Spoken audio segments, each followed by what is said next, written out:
Hola amigos. Durante las últimas semanas, mientras leíamos el libro El conflicto de los siglos, vimos cómo los valdenses, como Juan Wycliffe, Hus y Jerónimo, Martín Lutero y muchos otros, llevaron la luz de la verdad a medida que la reforma se extendía por toda Europa. Más recientemente vimos cómo el rechazo de la verdad bíblica condujo a un terrible derramamiento de sangre durante la Revolución Francesa. Hoy veremos lo que les sucedió a los creyentes fieles en el país de Inglaterra y cómo la persecución los llevó a buscar refugio en un lugar donde pudieran adorar libremente. Conocidos como los puritanos, estas personas fieles no aceptaban muchas de las costumbres y ceremonias no bíblicas de Roma que todavía formaban parte de la Iglesia de Inglaterra. Dado que la Iglesia estaba unida con el Estado, tenía la autoridad de ordenar a las personas que asistieran a sus servicios.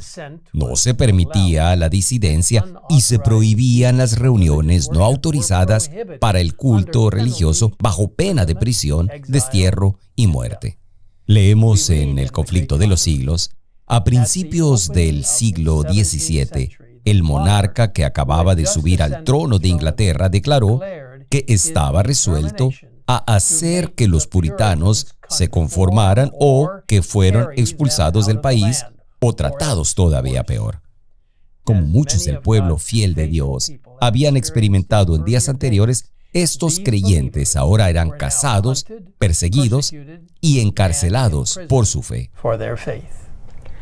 Algunas de estas queridas personas decidieron huir de su país, dejando atrás sus hogares y todo lo demás. Encontraron refugio temporal en Holanda. Después de algunos años, nuevamente buscaron una mejor tierra, esta vez yendo a un lugar que les ofreciera más oportunidades y aún más libertad.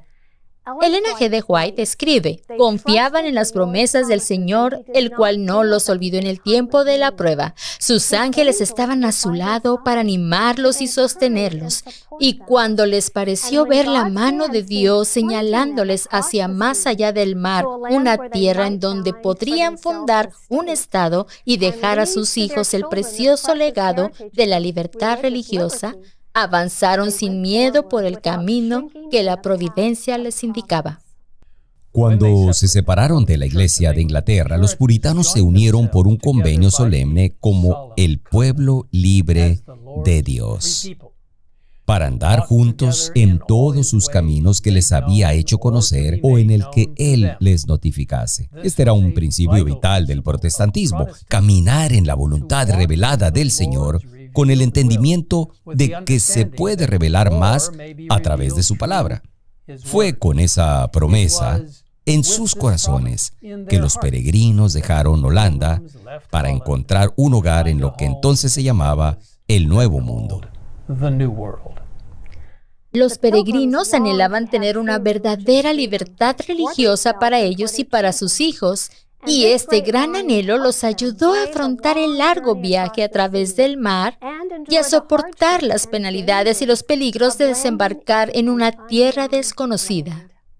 Lamentablemente, sin embargo, a pesar de lo honesto y temerosos de Dios que eran, los peregrinos aún no entendían la verdadera libertad religiosa, la libertad por la que tanto sacrificaron para obtenerla. No estaban dispuestos a dársela a los demás. Los colonos adoptaron una regulación según la cual solo los miembros de la Iglesia podían participar en su nuevo gobierno civil. Se formó una especie de iglesia estatal y todas las personas debían contribuir a un fondo para mantener al clero. Peor aún, los magistrados fueron autorizados a reprimir la herejía, lo que condujo a más persecución, esta vez en las colonias recién formadas de América.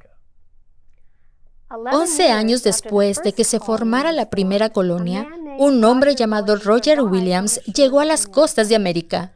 Al igual que los peregrinos anteriores, vino por la libertad religiosa, pero creía que esta libertad debería estar disponible para todos, independientemente de lo que creyeran.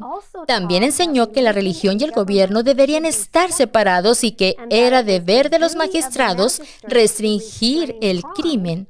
mas nunca regir la conciencia. Aunque habían experimentado una persecución similar en Inglaterra, los colonos requerían que todos asistieran a los servicios de su iglesia recién establecida, o serían multados o encarcelados. Roger Williams fue un hombre íntegro, respetado y amado como ministro fiel. Sin embargo, debido a que habló en contra de estas claras violencias de la libertad religiosa, fue sentenciado al destierro. Durante el tormentoso invierno, se vio obligado a huir a los bosques, donde encontró refugio en un árbol hueco. Después de algunas semanas, se nos dice, encontró refugio en una tribu nativa americana, cuya confianza y afecto se había ganado esforzándose por darles a conocer las verdades del Evangelio. A través de la providencia de Dios, Roger Williams finalmente pudo establecer una nueva colonia donde a todos se les dio total libertad religiosa y la iglesia y el Estado se mantuvieron separados. En 1643, Williams viajó a Inglaterra y se le concedió una carta para la nueva colonia, a la que llamó Rhode Island.